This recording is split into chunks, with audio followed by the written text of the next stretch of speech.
Hey there.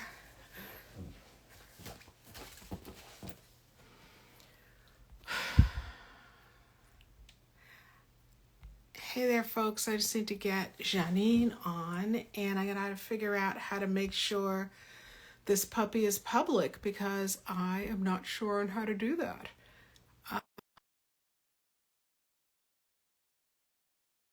Hey, good evening. It is early afternoon here in California, where I am. I hope I'm set to public. There are a lot of folks on here, so I'm just gonna assume that I am. Hey, beautiful.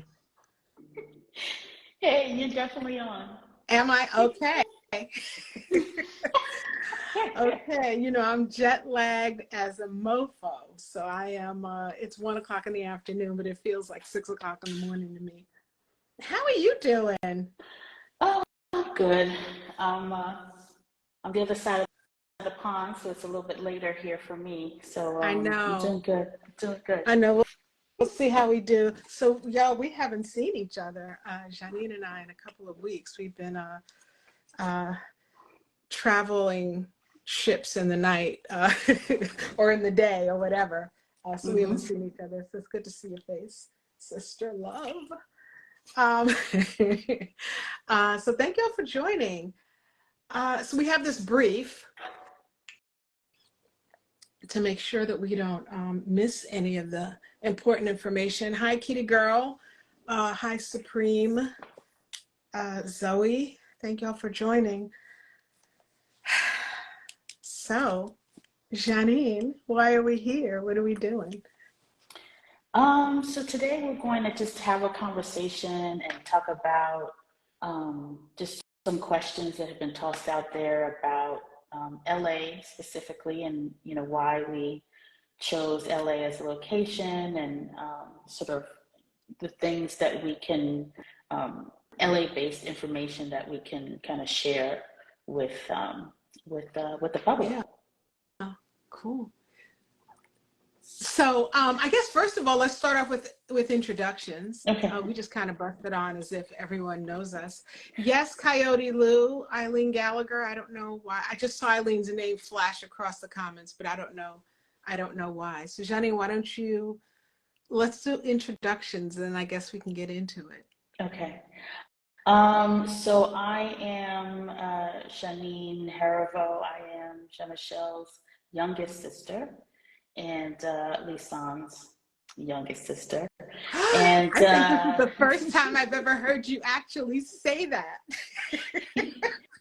and the two of us, created this exhibition. We thought it was important to give a little texture and, show Jean-Michel as the human being that he was, to add a little bit of context and um, a little more meat as to who Jean-Michel was as a person.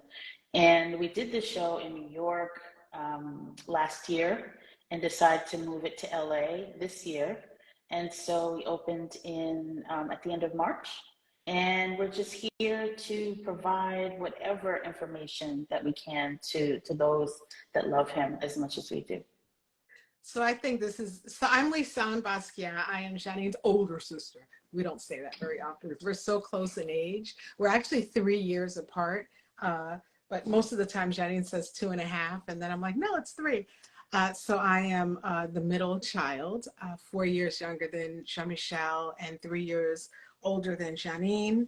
And I, along with Jeanine, uh, co-administer Jean-Michel's estate. And so what that means is that we have his back and we make sure that he is respected, that his legacy is respected, and we also support different museums and others who want to do good for Jean-Michel Basquiat. And so Jeanine and I do that work together. And it's a lot of fun. It's a lot of work. It's also a lot of fun. And one of the things that we're doing is we curated and pull together this exhibition. So funny enough, Jeanine, I don't know if you're watching the comments, but Ileen is actually on. And she's like, hey, I'm in the Netherlands. And Ileen put in a request to join. So do you want to bring Ileen on to this conversation? Bring her in. Let's do it. Ileen, if you're still here, and then we'll get to all the questions that are coming. Okay. So we'll see. And just so that everyone understands, Ileen Gallagher, it's almost like another. Oh my God, how did I end up here with the two of you? You asked to get on here. Don't be all I did not. You really did. Did you say that you did not? Okay. But finish introducing Ileen. So I'm just gonna. I'll introduce Ileen Gallagher, who is kind of like the third sister. She is our producer. She is the one who kind of held our hands throughout this process and showed us, you know, how we can, the items and all the stuff that we wanted to create with this exhibition. She helped us actually make it, you know, and get it to fruition. So yeah, she is the third of the Brooklyn Broads for sure. So it seems as though she's got other plans, and maybe perhaps she wasn't expecting to get to join in here, but this is Ileen. We love her dearly, and props to her. So, oh, thanks. I'm in the Netherlands, and it's about 10 o'clock here. It's still light outside, beautiful day, and I love you both dearly, and the show was exquisite to work on. It's amazing. It's the most unique and different project I've ever worked on. It kind of brings a new level to art and the experience of your brother's work, and I'm just so pleased to be there. Wow. Amazing. Wow. Thank you, Ileen. So Ileen, did you not request to come on? No, I just wanted you to know that I was here for you. I didn't mean to like barge in on the conversation. So like, I don't know how I get out of here, but I'm happy to leave now. You're not barging in on the conversation. We saw that you were here. Is there anything that you want to share? Or is there any question now that you're here? It's probably after dinner for you and everything, but now that you're here, is there any question that you want to ask Jeanine and I? Or do you just want to like slide out? Okay, well, yeah, here's a question for the two of you. Yeah. So, you know, the one thing I noticed, I was just in Rotterdam. I saw a work of your brother's.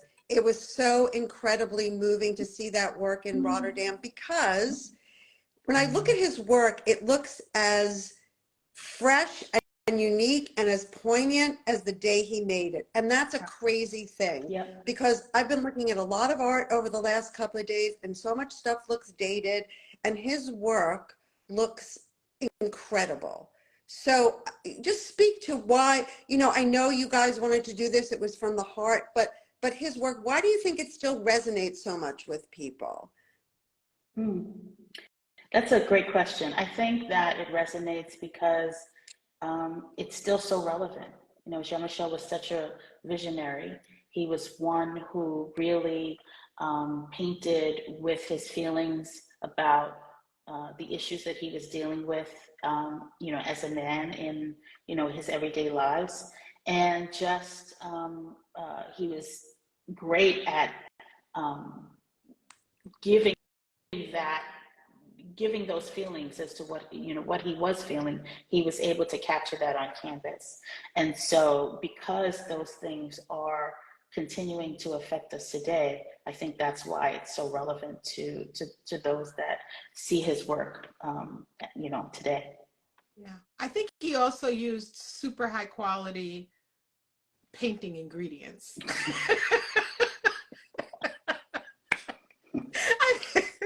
I think Jean-Michel created his legacy, his creative legacy, to last. And I agree with you, Ileen. I see, you know, his work, and just the color is so bright and brilliant and magnificent. And then Jeanine, like you said, his messaging is unfortunately in some cases so evergreen. And I think that it just resonates. What he had to say and who he was as an artist and as a human resonates so much with both the, you know, the art community, but also just with human beings. Like there are people, one of the things that I see Jean-Michel doing through his legacy is that he really builds community. He is able to resonate with people of all skin tones, of all ages, from all over the world. I think there's something that he has to say to people everywhere, and I think that that's part of the attraction to him. Yeah, For sure. Absolutely, absolutely. yeah. So why LA? Why do you guys love LA? And what did LA mean to Jean-Michel? And I know we're going to do have a big kind of public conversation at the exhibition on August 9th with Larry Gagosian and Fred Hoffman and Tamara Davis, who actually was the director of Radiant Child. And I know we're also having another about Los Angeles specifically. And we're going to have another conversation with Jeffrey Deitch and Kenny Scharf on July 14th about the New York scene. So what was it about LA that, you know, kind of made you want to come there? Do you want to answer that, Lisane? Yeah, I can start. I think for me, Jean-Michel, I spend a lot of time on the West Coast, and Jean-Michel painted here. You know, he was a New York person. You know, we were born in Brooklyn, and he is absolutely a New York guy. And he found refuge and inspiration in Los Angeles. It was a place that he would come to kind of get away from the kind of New York business art scene and come out here so that he could experience the benefits of being in this location and kind of on this part of the country. I think that that was factored into it. I think he also built community here as well. It was a different community, but he really had a group of people here that he was able to work with and experience kind of the culture of Los Angeles. He lived here for 8 months in Larry Gagosian's studio, and you'll hear more about that on August 9th when you get to ask Larry the questions directly. But he built community here. He hung out here with Larry and with Fred. He did work with Fred Hoffman on, you know, silk screens. He partied here a bit. He had friends from New York who would come out to visit him. So I think that it was just a different culture, and it gave him the opportunity to have an alternate to, you know, the kind of grit and rush and pace of New York City. Mm-hmm. Yeah. And the reason why we're here in LA is because first of all, it's the other side of the country. So for those folks who could not make it out to New York, LA is a great place to come and experience Jean-Michel's work. And one of the things that we really enjoy about LA is that there's really this sense of community and this real interest, this deep interest in Jean-Michel and who he was and what he stood for and stands for. I think there's this incredible kind of street art community and art community in Los Angeles that's evolved and changed and grown over the years since Jean-Michel's been here. I know a few artists who are here on the West Coast who say that they came out here for a lot of the same reason, so they can have someplace else to paint and create and a different environment. And so I really feel Jean-Michel, and I feel his inspiration in a lot of what's happening in the art community in Los Angeles and throughout the world. Yeah, and I also think that there was very little knowledge that Jean-Michel was there at all. Mm-hmm. So it was really important for us to, you know, share this part of his history and this part of the story. Yeah. And in doing our research and reaching out to several people that were there with him, we thought it was important to share that. Yeah. It's also interesting because LA is so much more spread out than New York is. Like we're from New York, so we kind of really have our finger on the pulse of what's going on in New York. And Los Angeles is this incredible opportunity and challenge for us, in figuring out like, okay, what's LA? And I think that that's kind of this perspective that a lot of folks from the East Coast have and I certainly did about Los Angeles specifically, like, there's like this one place and that's LA, but LA really it's spread out and it has these kind of pockets of population and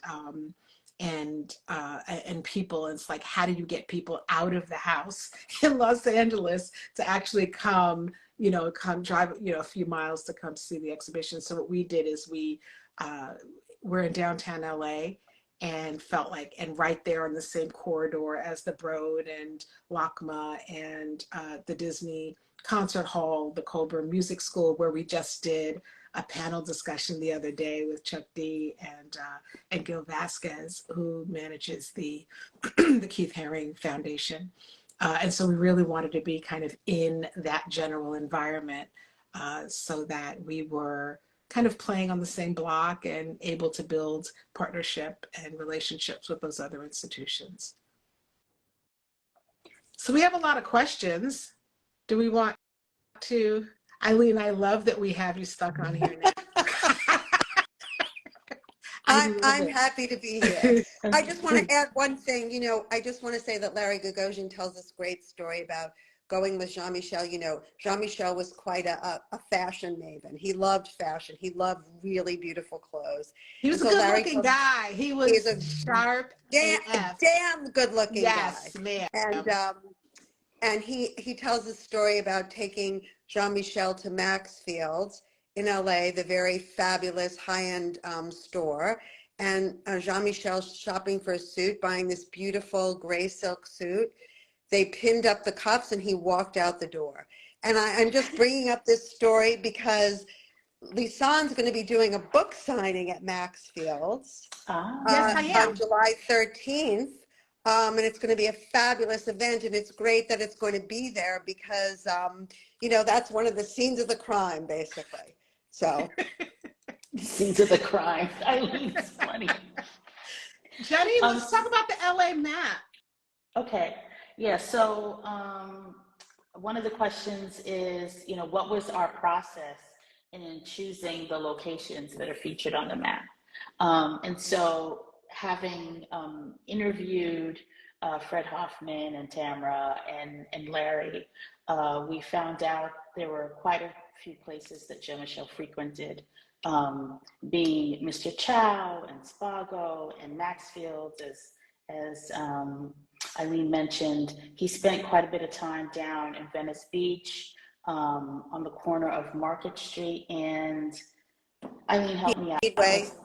Speedway.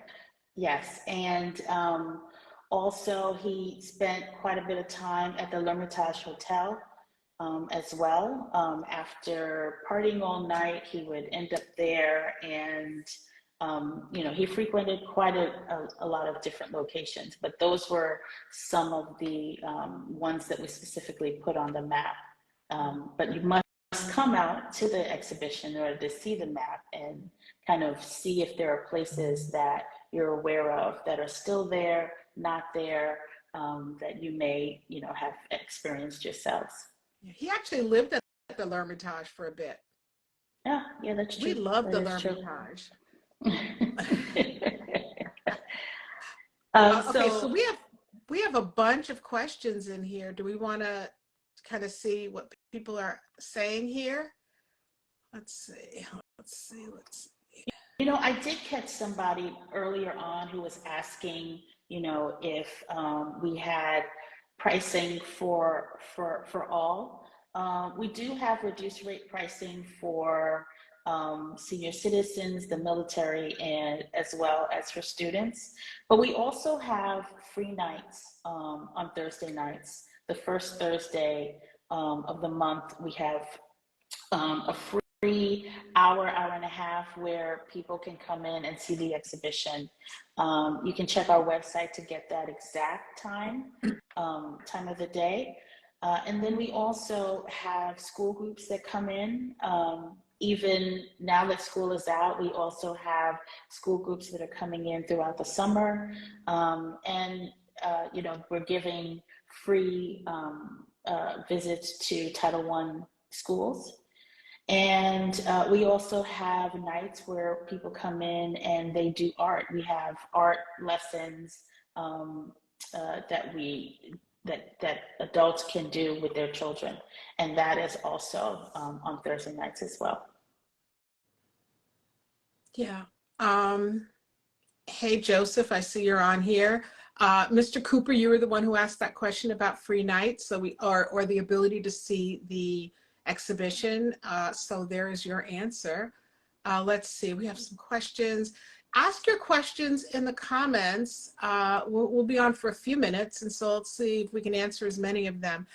I mean, one of the things is thank you all so much. It is so, it's surreal and really heartwarming to know how admired our brother is in the world and how profound the impact and positive impact that he's had on popular culture and on emerging artists and on people, you know, from all over the world, you know, all over different kind of people just from everywhere. So thank you. You know, that doesn't go, it's not missed on us. And it's one of the reasons why pulling this exhibition together was so important to us, because it really is a response and note of appreciation for all the folks who really have appreciated Jean-Michel and collected his art, or, you know, just, you know, look for places to be able to experience his work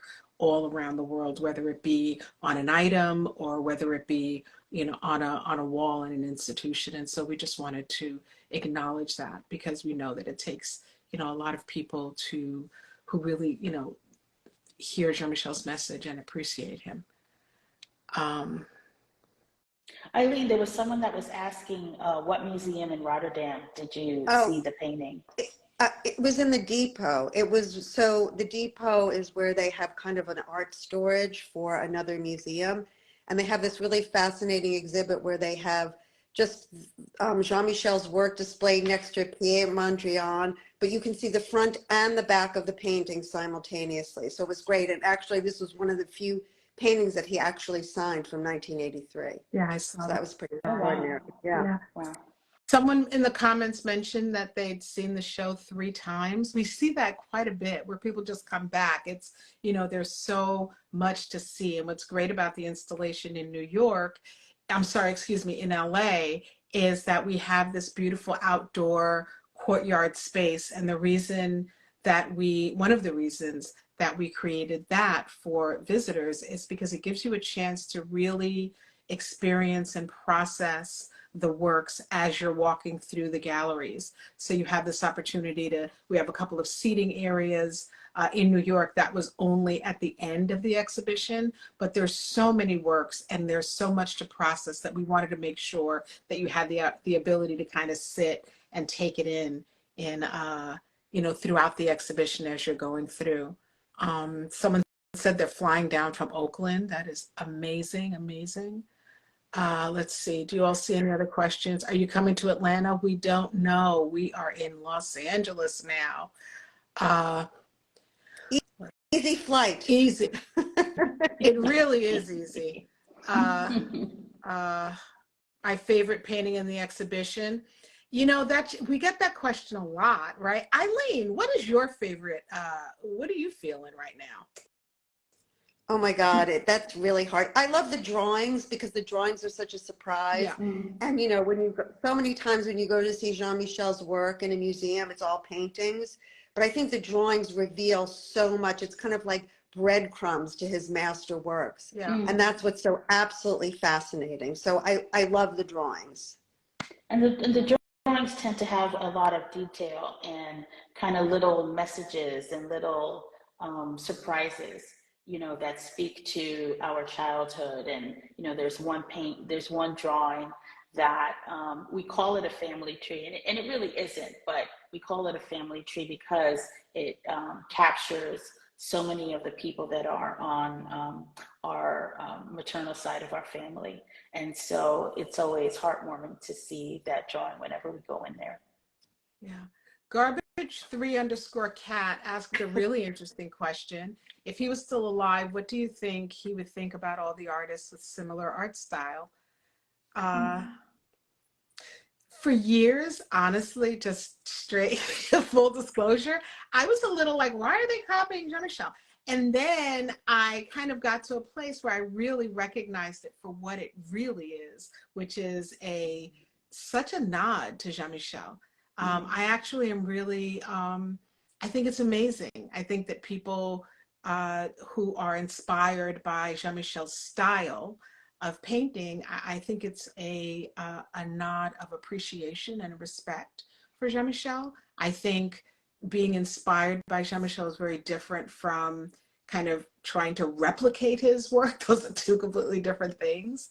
But I think that he would be flattered. I think he'd absolutely be flattered.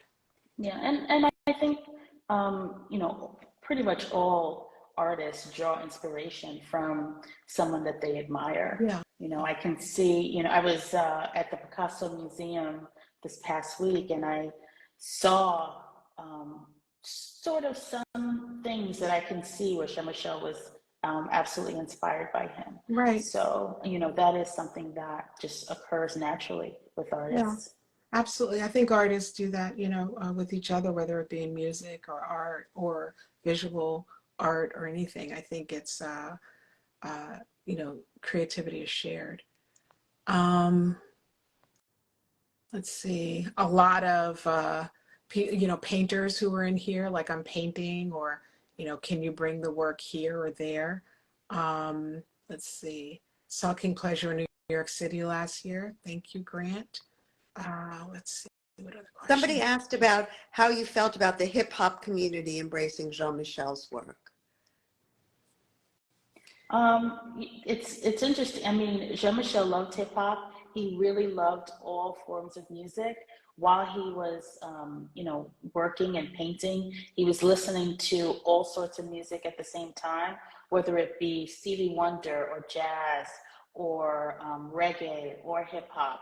I was a teenager at the time when I would go and hang out with him, and we would compare, you know, DJs and artists that we both admired. And so I think that he would be thrilled by it. Absolutely. Yeah, me too. Me too. Sanda Sart made a comment that he's a school. I have to say, I agree.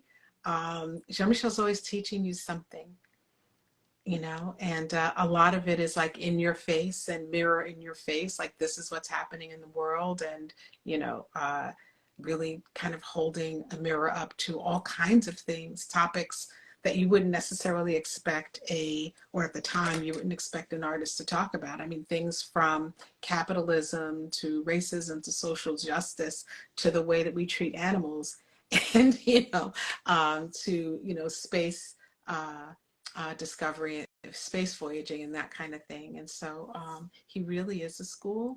I know one of the things that we three did as we were curating the show and looking at works was he really sent us into this exploration, like, what does this word mean, or how did he tie these things together? And so it was really, we learned a lot through that process, and it was really interesting and also kind of fun and funny, you know, because Jean-Michel had an incredible sense of humor.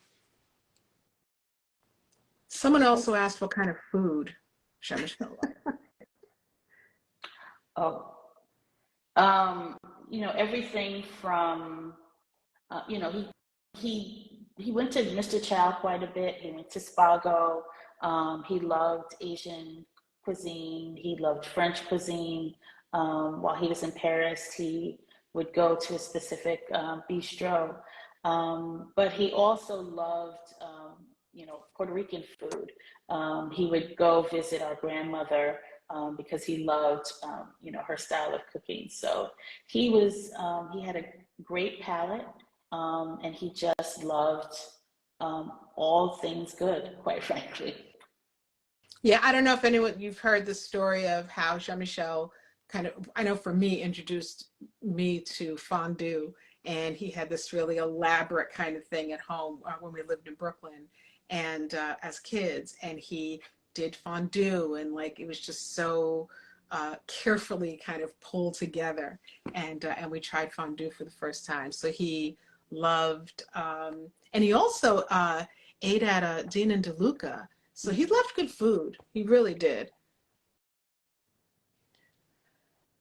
Let's see, a few more questions.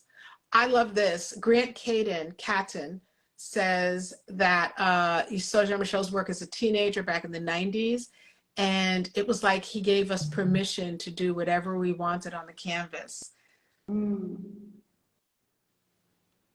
I love that. I love that.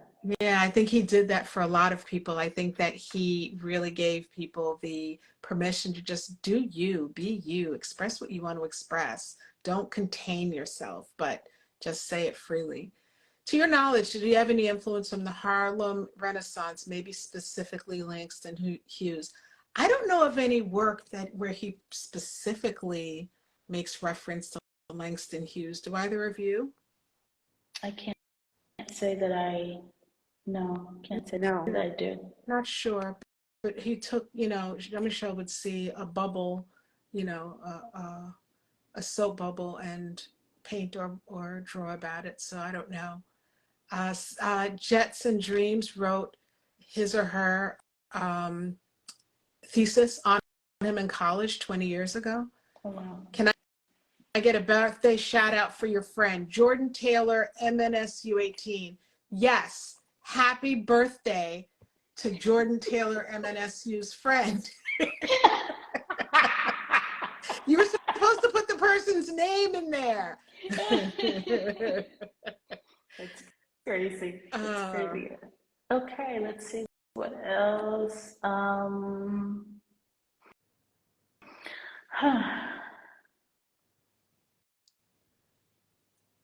There's one question of, how do we personally connect with any of the places on the map?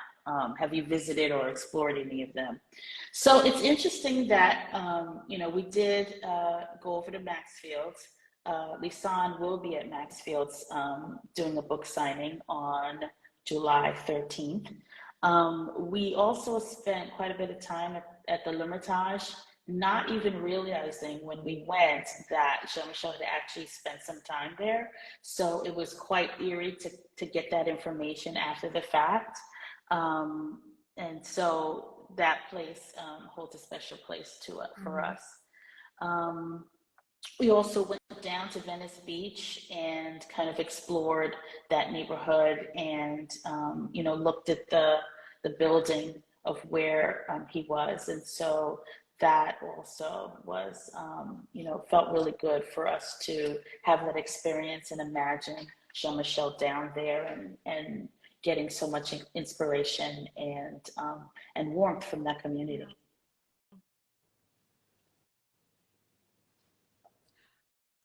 Someone asked questions about his vinyl collection. He had an amazing vinyl collection. Loved music, vinyl, and actually was building a pretty large CD collection as well. What kind of brother was he? More caring and loving or fun? He was all of that. All of that. All of that. Protective, very funny, quite a prankster, but, surprisingly very soft-spoken. I think people are surprised when they hear that, because they hear that he, was one that didn't hold his tongue when he felt that he was being disrespected. But you really had to, really get under his skin in order for that to happen. He really was someone that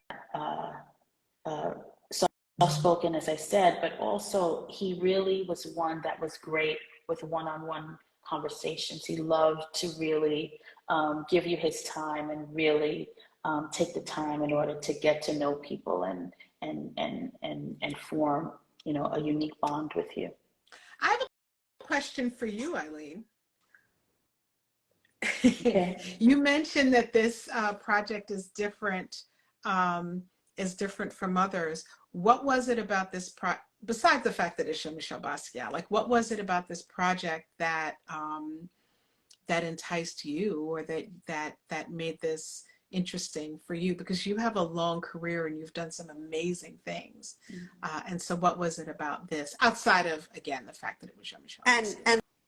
And the ability to work with the two of you, but the idea to really create, Well, that really is create, absolutely, that was the top reason. I'm sure it was. But aside from that, it was the opportunity to really create something new, to create something that had never been done before, to kind of work with you guys and David Adjaye to create a new way of looking at art, a new way of experiencing art, you know, kind of creating a context around Jean-Michel so people can really understand why he made the art and why he made it the way he did make it. And, you know, kind of bringing in all of his influences, his family stories, the things that he looked at, the things that he thought about, the things that he participated in, like really inform the visitor's experience. And I just think it makes a much richer experience than going to a museum and looking at a work on a white wall, you know, where there's no context. No art is created in a vacuum, unless, you know, you're an artist that was in jail for, you know, serving a life sentence. But that doesn't really happen to any artist. So, you know, artists are part of their environment, and, you know, no one more than Jean-Michel. You know, he was really a part of his environment. He was part of the New York art scene. He was part of LA. He was influenced by books and music and television and, you know, every food, art. So, you know, it's really, it was a pretty amazing opportunity to do something new. And I feel like we did do something new. Yeah, absolutely. You know, Absolutely. I do, Ileen, I know that you've done a lot of work with other, you know, with artists from, you know, all different genres around legacy. You know, you produced the Rolling Stones, you know, you worked on the Clive Davis Museum. What do you, and I think that for me is one of the most frequent questions that I get asked. I would imagine, I know Jeanine and I have been asked that together quite a bit. People are very touched by the legacy part of this project and exhibition, and the fact that they are able to learn so much more about Jean-Michel, the artist, by understanding, and his art, by understanding who he was as a person. So is there anything, just kind of for those folks who are kind of thinking through family legacy and thinking through legacy, you know, whether it's around art or anything else, what are some of your observations or things that you can share around that for family members? I mean, I think it's really important for kind of the family to own the story and really tell the truth about kind of the person that they're trying to protect, the legacy, and put the work out there so that people can experience it.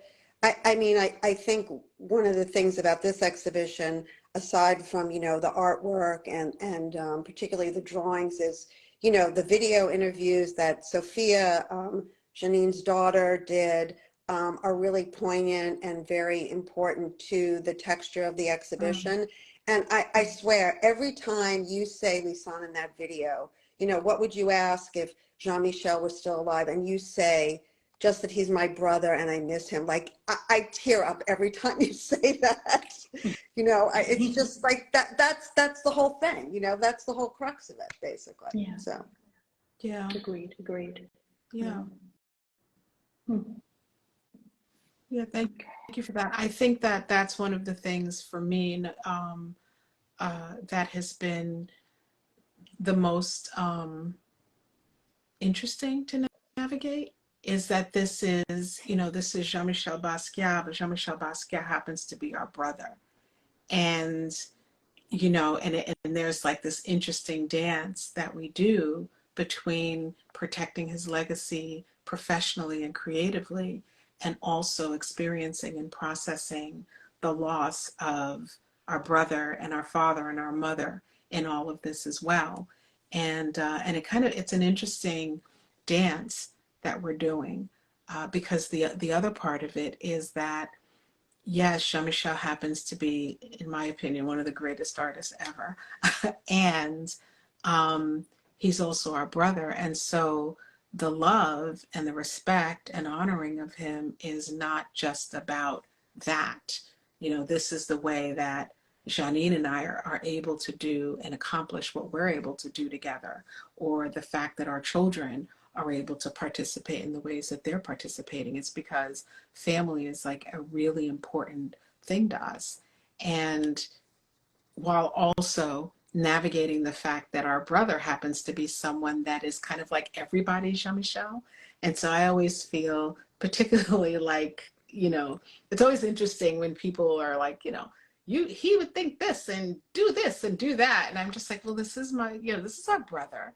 And, and so there's this interesting dance, I think, that happens while also really appreciating and recognizing the amount of passion that there is an appreciation for Jean-Michel that exists, in the world, which is it's unlike anything I've ever witnessed, from a person who really just defies all the laws of, containment, because, we hear this from young people who are a little bit older, from people who are chefs or filmmakers or writers or artists. It's a lot. It's quite a bit. Yeah. So I'm wondering if now we should start to talk about any promos, give any news that we have. Yeah. First Can we thing talk about the is, programming also, Jeanine? yes, yeah. So just first want to say that we announced that we are extended until October 15th at this point. So please buy your tickets, and for those that are traveling from far and wide, that gives you an opportunity to do some planning.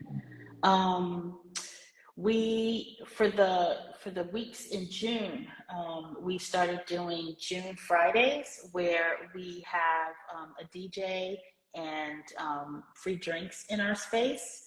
The DJ is Noise in the Hood, and our drinks are being supplied by Miko Tequila. Our last Friday will be Friday, June 30th. So please come down, and it's a fun time. You have the opportunity to go through the exhibition and then hang out in the courtyard and hear some great music. And so that's on Friday nights until 9 p.m.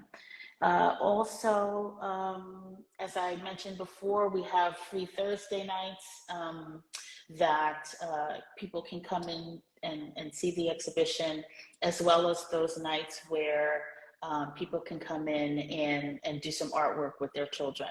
Not to say that those other free nights, don't involve children, but just wanted to point out that there is an art experience component to one of those free Thursdays. And then finally, those two panels that Ileen mentioned earlier, on July 14th, there will be a panel with both myself and Lisane and Jeffrey Deitch and Kenny Scharf, where we're talking about kind of the New York art scene.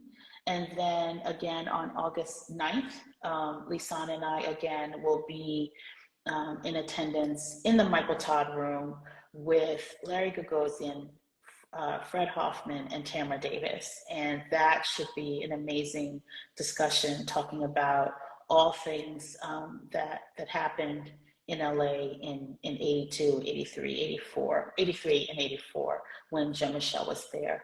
Ileen, aren't you on those two? Yep. Okay. I'll be there. Yeah. And one of the things that crowd. One of the things that we're also doing is we're really, we realize that, Jean-Michel was so multifaceted. He was in music, as I know many of you know, he loved food, film, all of it. And so we are pulling together a really robust programming schedule for that reason, so that you can see Jean-Michel's art, but then also participate in some programming that gives even more context around who he was and the things that he enjoyed. So we're kind of pulling that together. So please join the email list if you haven't already. I say just go ahead and buy the ticket and join the email list while you're there so that you can be apprised of what's happening and the really amazing programming that we're pulling together for all of you. A Goddess of Goodies asked 3 questions that I think are really cool, and I'll toss them out for us. What was he like as a host? Did he gather folks? What kind of foods did he like? And what was his relationship like with our mother and father? So, you want to answer any of those? Oh, those are a lot of questions. Favorite food? I don't know if I can say that I can Me neither. pinpoint what his favorite food was. He just loved Yeah. food, to be honest, and also different kinds of Mm-hmm. food. You know, he was one that when he traveled a lot, and when he traveled, he really embraced the culture and, you know, brought back collectibles with him. But he, you know, he dived in, and you know, whether he was in Japan, whether he was in France, he really, you know, absorbed all of that. His relationship with his parents. I mean, it's a parent relationship, which can be lovable, which can be, you know, conflicting, which can be, you know, happy, which can be, you know, all of those things. And so he had tender moments with both of our parents. And there were moments where, you know, they didn't necessarily see eye to eye in the path that Jean-Michel wanted to take. Not because there was any misconceptions about what it was to be an artist, but more so they wanted to know that their son was able to provide for himself and was choosing a career path that allowed him to, you know, pay his bills and provide a roof over his head. So, you know, and back in the early 80s, early 80s, late 70s, to be an artist and to earn money was, you know, was kind of a stretch for them, particularly being immigrant parents. So I hope I answered that question for you. And I don't know if I remember the other 2. I do want to get back to, so I know we have to end, but I do want to get back to other programming that we are doing. We are collaborating with Array. Array is doing 3 days where they are taking the movies that Jean-Michel had left. He had quite a huge VHS collection. And so Array is using those films and having workshops in their at their location. The next one, I believe, is on July 15th. And Lisane will actually be in attendance for that, and will be on a panel kind of having a discussion after the 2 movies are shown. And then on August 5th, there will be another viewing, and my daughter will actually be in attendance for that one. She is a filmmaker, and you know, that's her interest, so it'll be a great conversation. Yeah. Someone mentioned it. I feel compelled to just respond to this because someone said he was in the street, which I think is something more personal and close up happened. I'm actually going to respond to that. And here's what I'm going to say. Jean-Michel was, to Jeanine's point, and I think she explained kind of some context around it. Jean-Michel, we're first generation. He was born into a home to a Haitian father and a Puerto Rican mom. Who later, you know, split up. And the idea in the 80s or the 70s that a young Black man with dreadlocks was going to go off and become the most famous artist ever was something that had never been done or seen before. So there was some tension around his decision to do that and our father's idea for what kind of a life his son was going to have and whether or not he was going to be able to take care of himself. And so there absolutely was some tension. And Jean-Michel did leave the house early and he did some couch surfing. And for him, it was this passion and dedication to this dream that he had for himself and what he intended to do with his life. And a tension between our father, who did not understand that, had there was no model for what his son was doing. And so that did happen, that tension did exist. And then eventually our father, who's a very action-oriented person, saw that what Jean-Michel said he wanted to do, he was not just saying verbally, but actually putting the action, the dedication behind in order to make it happen. And those two men met in the middle of that.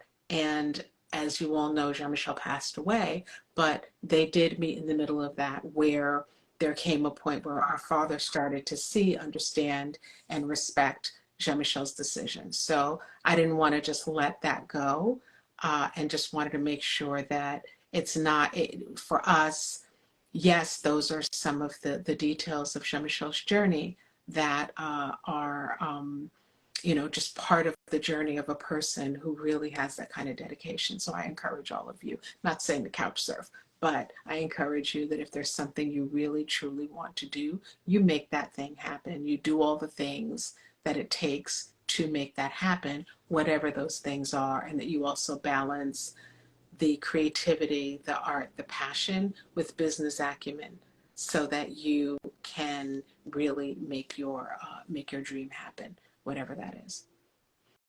Okay. So that was almost an hour. Wow. You guys had the great questions. So. I didn't mean to. Well, I know.